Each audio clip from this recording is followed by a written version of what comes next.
Assalamualaikum warahmatullahi wabarakatuh. Alhamdulillahirabbil alamin wassalatu wassalamu ala asrofil anbiya'i wal mursalin wa ala alihi washabbihi ajmain amma ba'd.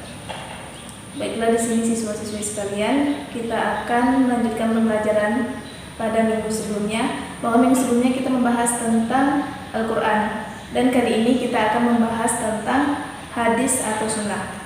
Baiklah, sebelum kita memulai pelajaran, ada baiknya kita berdoa terlebih dahulu supaya apa yang kita pelajari dapat masuk ke dalam pikiran kita dan mentransfer ilmu pun lebih mudah lagi.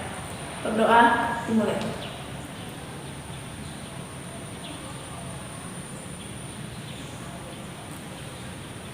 Berdoa selesai. Baiklah, langsung saja kita memasuki pelajaran, yaitu tentang hadis atau sunnah. Di sini kita membahas pengertian hadis atau sunnah, yaitu ada dua, yaitu secara bahasa dan secara istilah. Secara bahasa, hadis berarti perkataan atau ucapan, dan menurut istilah, hadis adalah segala perkataan, perbuatan atau ketetapan yang dilakukan oleh Nabi Muhammad SAW. Di sini hadis juga dinamakan sunnah. Namun demikian, ulama hadis membedakan hadis dengan sunnah, di mana hadis adalah ucapan atau perkataan Rasulullah SAW, sedangkan sunnah adalah segala apa yang dilakukan oleh Rasulullah SAW yang menjadi sumber hukum. Hadis dalam arti perkataan atau ucapan Rasulullah SAW terdiri atas beberapa bagian yang saling terkait satu sama lain. Di sini bagian-bagian hadis itu ada tiga. Yang pertama yaitu sanad, yang kedua adalah matan, yang ketiga adalah rawi. Di sini kakak akan menjelaskan apa pengertian dari sanad. Sanad yaitu sekelompok orang atau seseorang yang menyampaikan hadis dari Rasulullah SAW sampai kepada kita sekarang ini. Dan yang kedua itu adalah matan, yaitu isi atau materi hadis yang disampaikan Rasulullah SAW. Dan yang ketiga adalah rawi, yaitu orang yang meriwayatkan hadis. Yang kedua yaitu kedudukan hadis atau sunnah sebagai sumber hukum Islam. Sebagai sumber hukum Islam, hadis berada satu tingkat di bawah Al-Quran. Artinya, jika sebuah perkara hukumnya tidak terdapat dalam Al-Quran, yang harus dijadikan sandaran berikutnya adalah hadis tersebut. Hal ini sebagaimana firman Allah Subhanahu wa taala, "Wa ma ataakumur rasulu fakhudhuhu wa ma nahakum anhu fantahu wa taqullaha innallaha syadidul 'iqab." Yang artinya, dan apa-apa yang diberikan Rasul kepadamu maka terimalah, iya, dan apa-apa yang dilarangnya maka tinggalkanlah. Yang ketiga adalah fungsi hadis terhadap Al-Qur'an. Di sini fungsi hadis terhadap Al-Quran dapat dikelompokkan menjadi 4 bagian, yaitu yang pertama menjelaskan ayat-ayat Al-Quran yang masih bersifat umum. Contohnya adalah ayat Al-Quran yang memerintahkan sholat. Perintah sholat dalam Al-Quran masih bersifat umum sehingga diperjelas dengan hadis-hadis Rasulullah SAW.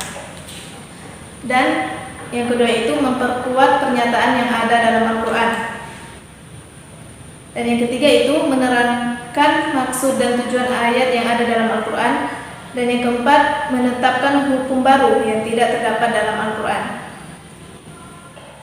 Yang bagian keempat yaitu macam-macam hadis. Ditinjau dari segi perawinya, hadis terbagi ke dalam 3 bagian, yaitu 1. Hadis mutawatir. Hadis mutawatir adalah hadis yang diriwayatkan oleh banyak perawi, baik dari kalangan para sahabat maupun generasi sesudahnya. Dipastikan di antara mereka tidak bersepakat dusta.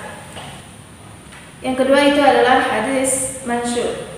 Hadis mansyur adalah hadis yang diriwayatkan oleh 2 orang, sahabat atau lebih, yang tidak menjadi derajat mutawatir. Namun setelah itu tersebar dan diriwayatkan oleh sekian banyak tabi'in, sehingga tidak mungkin bersepakat dusta. Dan yang ketiga itu hadis ahad.